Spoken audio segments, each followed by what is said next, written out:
Dumelang Bahul. I go by the name of Mo. I'm the founder and CEO of POTCAST. We at POTCAST had announced that we'd be coordinating the Africa Cannabis Festival. I regret to inform you that the festival has been postponed to next year, October 2023. I therefore ask that you please go into our website where more information will be provided to you. We will also be opening our ticket lines very soon. Do remember to cannabis responsibly at all times.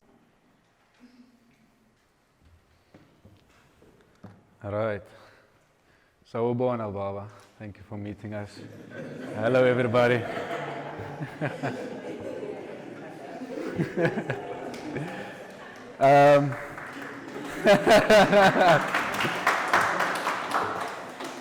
Thank you.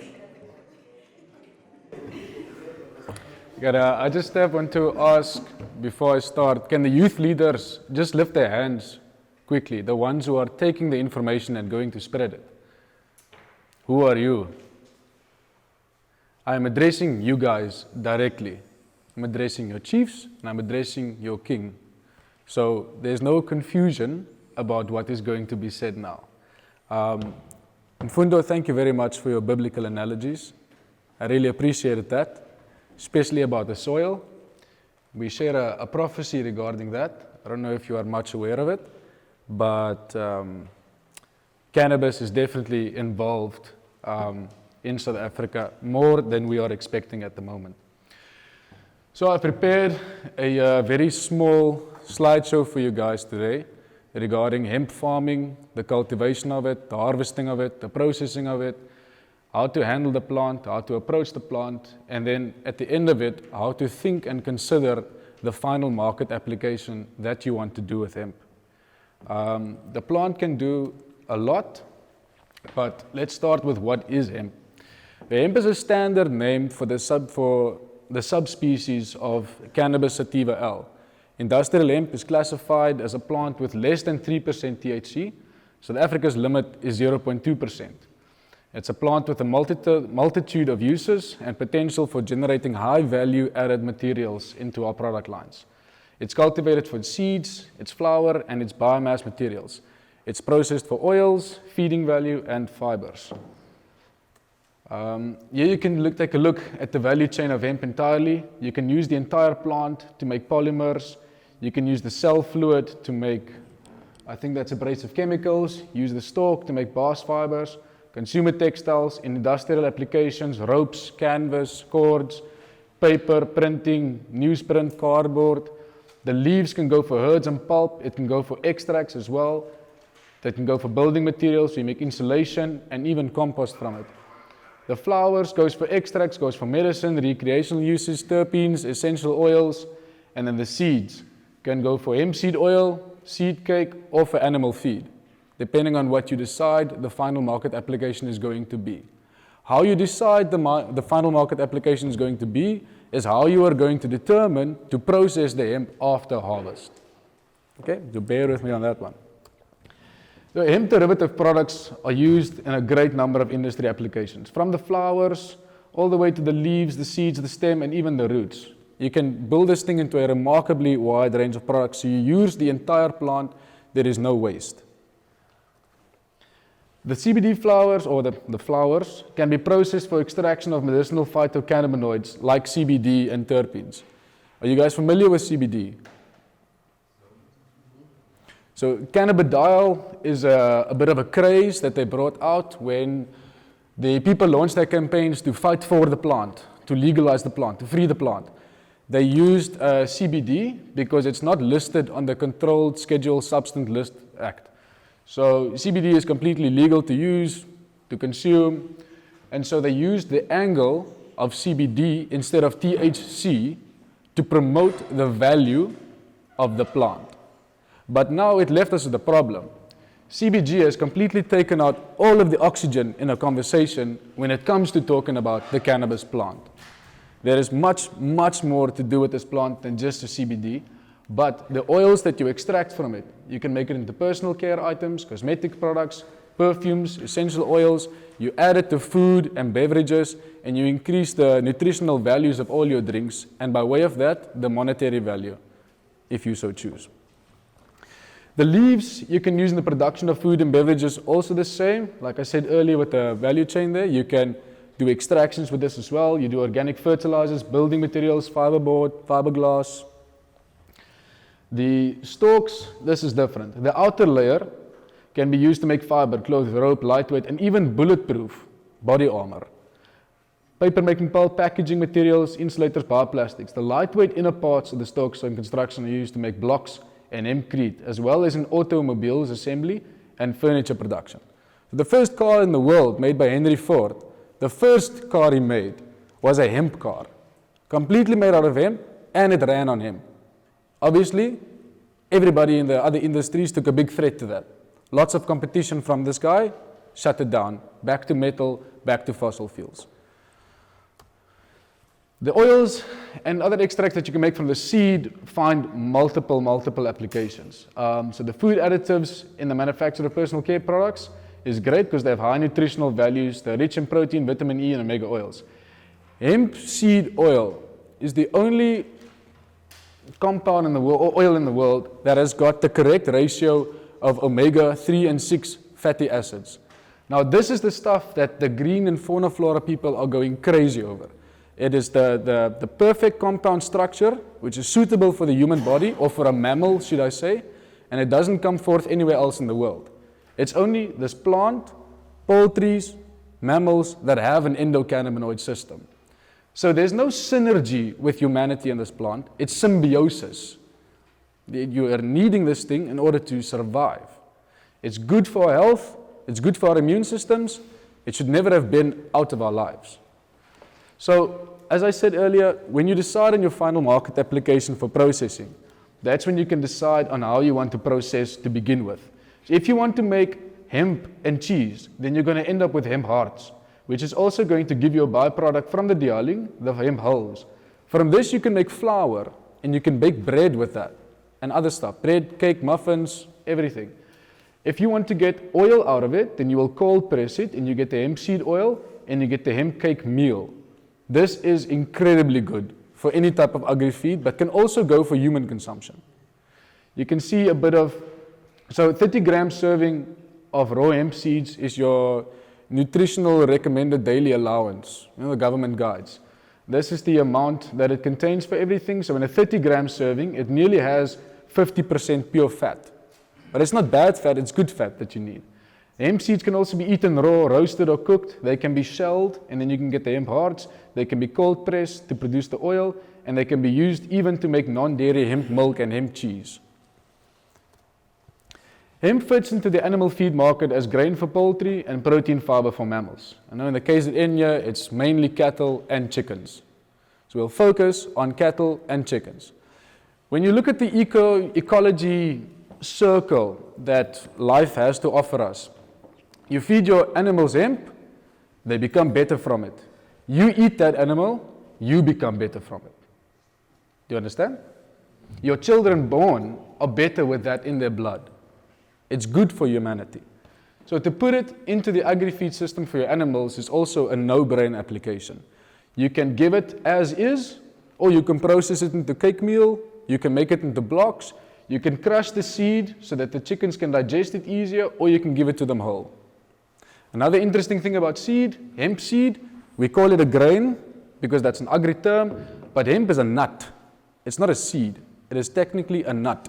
It's got an outer shell, then it's got a skin around the heart, and then the heart. Those are all the characteristics of a peanut and any other nut that there is in the world.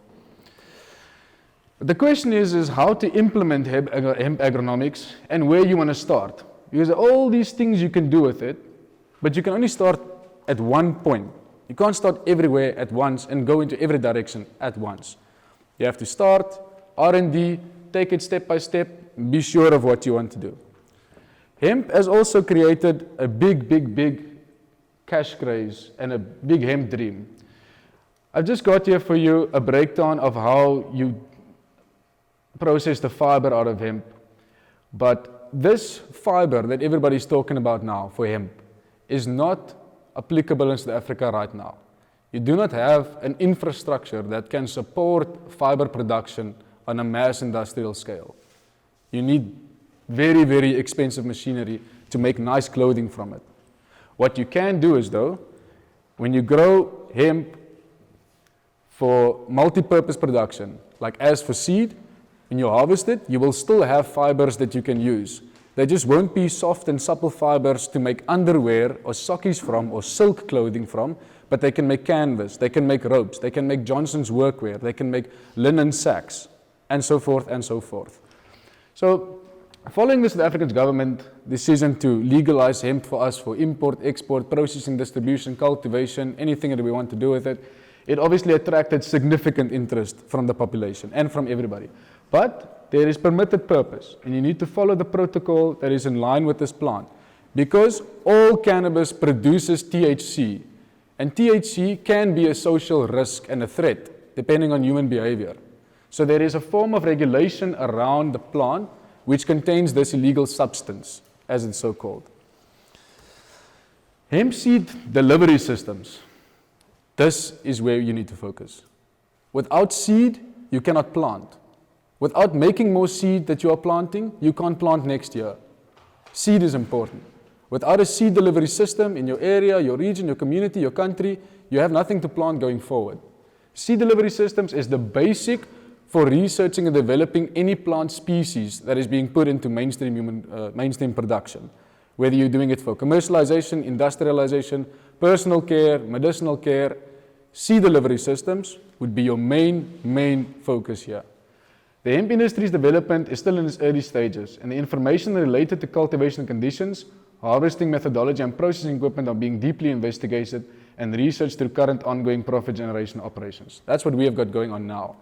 We will help you to understand the suitable agronomic practices for your crop, as well as help you to select your final market applications. Well, obviously, what we need to focus on is multi-purpose crops for both grain and fiber production. An effective national seed delivery system will ensure that we have enough hemp to grow in the first place, and we can generate billions of rands from a 2,000 hectare hemp crop, which is correctly cultivated, harvested, processed, and promoted for final market application use, and complies with all quality assurance checks, certification, and authority regulations. You following so far? Awesome. So, you begin with a hemp seed enterprise development. That's where you start. A farmer has to start, and you think, what am I farming for? Am I farming because somebody's buying stuff? Am I farming to continue? Do I have a longevity plan? Mfundo made a nice analogy earlier about cultivation, you know. You also have to cultivate your inside so that you can be a capable person. This plant has the potential to take you forward for the rest of your life. If you approach it irregularly, then your business is going to crash in the first 3 years. If you approach it correctly, like how we outlined it for you here, you can go all the way through, there's 6 modules here that we can explain. But you start with explaining a seed enterprise. You have to consider your factors involved. Then there's the hemp farming financials. Then there's your business plan that you need to make. Then there's your production planning. And you need to know what the seed harvesting is. You need to know seed lots and seed sampling. You need to have seed promotion explained. You need to have the enterprise management explained. And you need to consider the growth of your enterprise. Number 2 goes about hemp seed processing and equipment. It explains the processing equipment. It explains basic seed processing. It explains the processing maintenance, the fine cleaning and grading. There we have raw seeds coming to pre-clean seeds. The raw seeds have inert matter in them. So other bioorganic materials from the plant, you know, the pinnacles, the calyxes. It goes to clean seed. From pre-clean seeds, it goes to really clean seeds. There's multiple steps down the line. Again, what you decide your final market application is going to be, that is the line of processing equipment that you're going to decide to buy. With me? So, after we go to the fine cleaning, you have the seed treatment, packaging, and distribution. You have the general programs and maintenance schedules for the machines. You have your health and safety, so you don't lose your fingers in your seeds. And you have the management of your entire processing facility, where all your machines are under one roof. Number 3 talks about hemp quality assurance and certification. This is important. Without certified seed, you have no guarantee of what you are buying. Without buying certified seed, nobody can be accountable for seed germination failures. It's important to have traceability for your seed, especially when you have a high value final market application. Then you can show exactly from seed to sale your channel, and you show from root to market your corridor. With me? All right. So, hemp seed quality, good thing to know. Hemp seed sampling, you should know. Hemp seed testing for the basic determination of THC in the seed, also important. Then you need to understand the organization and purpose of a hemp seed quality assurance and control. Why it exists is very important. Again, like I say, to make sure that standards are kept up for the seed, so that you have high germination rates, high COA levels, you know you're going to plant good seed, you're going to have a consistent amount of pure live seed per hectare, so you don't plant over or under, you have a correct stand density. You know what stand density is? Yes. All right. So we go through the hemp seed certification processes and procedures, then there's the management aspects and international considerations of hemp seed certification. In order to be globally competitive, we need to comply with international standards and know what they are as well. Number 4, this is the hemp seed sector regulatory framework. This is the key elements and legislation of it. It's the hemp seed laws and enactments, it's the hemp seed regulations, and it's the harmonization of the hemp seed regulatory framework. What they mean by harmonization of the hemp seed regulatory framework is that when you are a farmer as a primary service provider, you are a seed processor as a secondary provider, and then you are an oil. From the seed, you sell the oil to somebody else. That guy refines the oil into cosmetic products. He is now classified as a third or a tertiary transformation stage guy, a tertiary service provider in the industry. So the harmonization of that means that every person who complies with the first, the second, and the third transformation stage processing, whether they're a primary, a secondary, or a tertiary service provider, all complies with the same laws, so that you have harmonization happening. Understand? All right. And number 5 is just the national hemp seed policy. That's a generic policy written up according to the frameworks, which is judged according to, discerned according to the parameters that you're working with in your country, the infrastructure that's set up, etc., etc. Number 5 is hemp seed promotion and marketing. If the KZN here is going to start growing hemp, and they pick a strain, and maybe somebody breeds that strain with another strain, and you want to start promoting the seed that is being grown here. The seed that's coming into South Africa is being imported from other countries. South Africa has a different latitude, so the seed that is growing here is going to take time. Hemp naturally adapts to an environment. It is a weed plant. This thing is a weed. It won't die easily.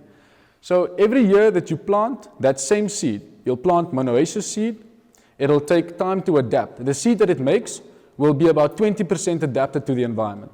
And it'll go on like that until the 5th generation. Then you have stable seed, well adapted to the South African climate. Then you start getting rule of thumb figures on your yields, and you can start accurately saying, this is what it is, this is what it is, this is what it is. The data that is available for all the varieties that exist of hemp is all international. South Africa hasn't really done official hemp testing and put it on the internet available for others to extrapolate and make into something new. The SA Agri has got this SA Hemp 1 and SA Hemp 2 strain that they made, but they haven't registered the seed, nor have they certified the seed, so it's not in production. We can't buy it. We have to import our seed. So the principles of hemp seed marketing, the hemp seed market research, and the hemp seed market strategies rely on how well you research the seed in the world and how well you know it in this country. And who does seed in this country, who's willing to buy seed in this country. You understand? Following through with that, you will obviously then develop your hemp seed marketing plan so you can get rid of all your seed that you have now grown.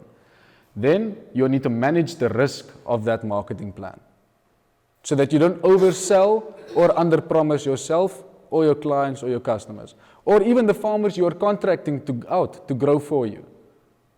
Feel me? All right. Number 6 is probably most important one. Hemp seed storage and conditions. Man, I have seen big crops go to waste from a small thing like laziness, or even just not willing to go that fine extra mile to make sure that your stuff is safe. Since we're using biblical analogies, you all know the analogies of the 7 fat cows and the 7 skinny cows, right? There's a reason why you make sure your warehouses is in tip-top shape to protect your seed, protect your flower, protect your biomass. If your seed gets spoiled, your entire line of operation is done. Then you need to buy in fresh seed and start all over. It'll take you all those years to breed them back into a South African adapted environment. Unless somebody who started growing with you in the first year is willing to part with his seed for you, which is most likely going to be the case. So you have to look at the principles of hemp seed storage, the storage factors, environmental conditions, the pests and control of them, the seed storage structures, depending on what you have, and the economics of hemp seed storage. So why should you focus on hemp primarily as a seeds business for the first 5 years? Well, it's to increase the research and development on hemp in the safest operation ensuring way. It's to breed new fiber and seed-focused varieties more suitable to the South African climate. It is through certified seed programs that we are able to distribute the seeds more evenly among the local populace. It is the higher quality of SA-produced hemp seed, the better the overall quality of a hemp plant will be. Seeds itself, it's a global multi-billion-dollar industry, reaching $130 billion in 2022. Hemp seed is new to the supply chain, new to the value chain. People are selling hemp seed now for anywhere between 100 to 1,000 rand a kg, depending on the quality, depending on where you buy it. It takes 45 kgs of seed to plant 1 hectare. On dry land, you will harvest 1 ton of seed. Under irrigation, you can harvest up to 3.5 tons of seed. You can make the math. Hemp seed businesses, as a primary focus, means that the flower, which has all that inflorescence value, and your baleable biomass, which has got all that industrial value, has got minimal OPEX in it. You already get flower and the biomass when you harvest the plant for your seed. The seed makes money, carries your business. The flower, you make big capital with. You use that to operate your biomass and build the infrastructure of your land. A very, very nice ecological way to use the plant in its entirety. The global market for seeds therefore shows great scope for further introduction of improved varieties and quality seed. In particular, the development of drought-tolerant varieties and of varieties that tolerate pests, weeds, and major plant diseases that has a great part to play. We're talking about carbon credits. There is a program available in this country. If you are planting hemp, then you are extracting carbon from the air. They grant you carbon credits, and they'll actually pay you for that. They'll pay you money in this country to grow hemp specifically because you're reducing the carbon in the air. You're helping cleaning the air for everybody. The growth about seed businesses is driven by permanent releases of new varieties and hybrids that bring more sophisticated technology to farmers, as well as a steady increase of international seed trade and exponential increase in food demand. Why? Because of the ever-expanding global population amid the decreasing availability of arable land. You understand the problem? That's why we need to focus on a multi-grain purpose crop for the first 5 years. Establish securely, then you can calculate the risks to take into new lines, new research, new development. Okay. However, in many emerging markets, it's estimated that seed quality from the formal seed market only accounts for 10 to 20% of the seed. In other words, the remaining 80 to 90% being supplied by the non-commercial or informal sectors compromising our farm-saving seed. That's you guys. 80 to 90% of every country's seed delivery system comes from the informal markets, not from the formal markets. So it's more important that we make sure the rural guys know more what to do than the big farming guys, because you have more impact. We gather more data from that, and we build the country according to that. So standards is important in that sense. The regulatory elements, you have the scope of seed policies, law and regulations, the intellectual property rights and plant breeders' rights, variety releases and registration, the registration of actors and venues, seed quality assurance mechanisms, and seed counterfeiting measures. It all boils down to how to bridge the gap between the formal and informal sectors, and it comes down to the farmers, the people who are cultivating. It is the farmer's ability to select, breed, and register farmers' varieties. It's the farmer's ability to acquire the seeds of their choice through trade, barter, or exchange. It's the farmer's ability to save, reuse, and exchange farm-safe seed. It's the farmer's ability to establish farmer seed enterprises. It is the farmer's ability to sell varieties locally and commercialize them more internationally. It is the farmer's ability to access these breeding materials. So the farmer is the most important, because a company doing fancy cannabis-derived products have to come to you to say, we have the specific final market application in mind for our seed. Grow accordingly to the agronomics that is available for that market application. It's not too complicated, still a plant. But what makes it complicated is where this plant goes into. That's what makes it complicated. But if you can wrap your head around that, you understand that the cultivation has a set standard as per normal agronomics. Your only adjustments is when somebody says they have a specific final market application. And even only then, it's mostly adjusted purely on the processing side of things, not on the cultivation side of things. Hemp derivative products are hundreds of millions of rands. Hundreds of millions of products. Every piece and design of plastic, cardboard, paper, etc. in the world gets replaced. So the only things that you won't really replace is like glass, silicone, copper, diamonds, gold, silver, tungsten, things like that really cannot be replaced by an organic matter substance. But other than that, hemp will follow into everything that we have developed. The buildings, your shoes that you walk on the floors, the sockies that you have. Like I said, the first car in the world was built completely out of hemp. Even the rubber, even the fuel. So there's pretty much nothing from hemp that you cannot make. Like I said, again with the seed here. From the seed, when you mill it, you get this flour. That flour has got 20 to 30% fat. You can make bread with that. You can make burgers and cake with that. They make protein isolate concentrates with that. They make hemp seed oil from it. They make hemp seed cake, hemp seed meal. And from this, you can even make hemp milk and cheese and a wide range of other products that are exceptionally nutritional.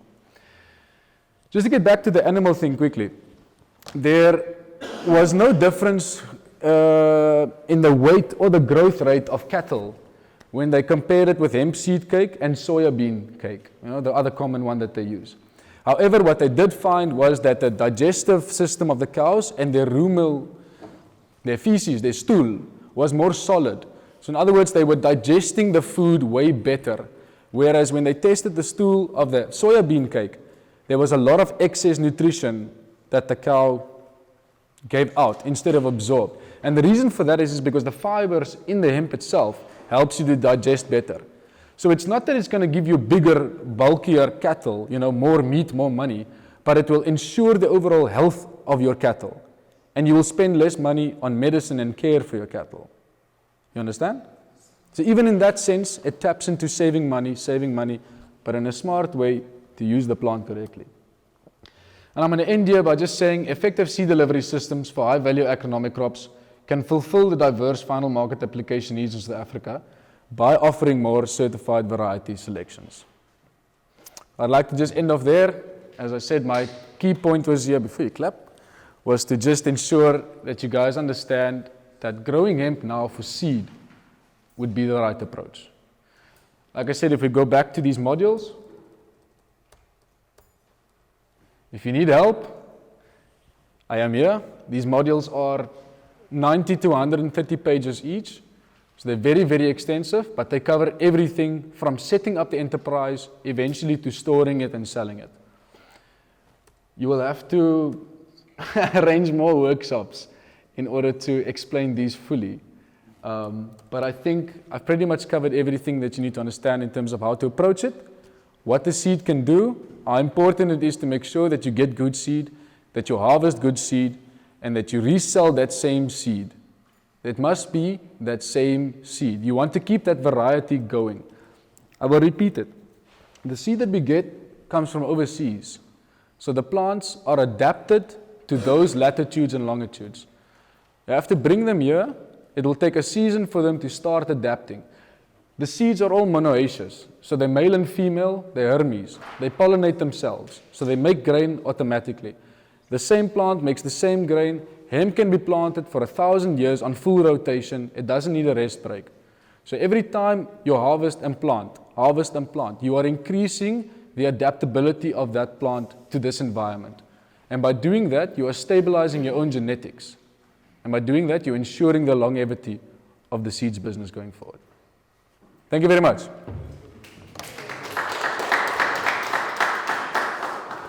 Thank you so much for watching. Please don't forget to hit that subscribe, like, and share buttons below. We would also appreciate your comments. And remember to cannabis responsibly at all times.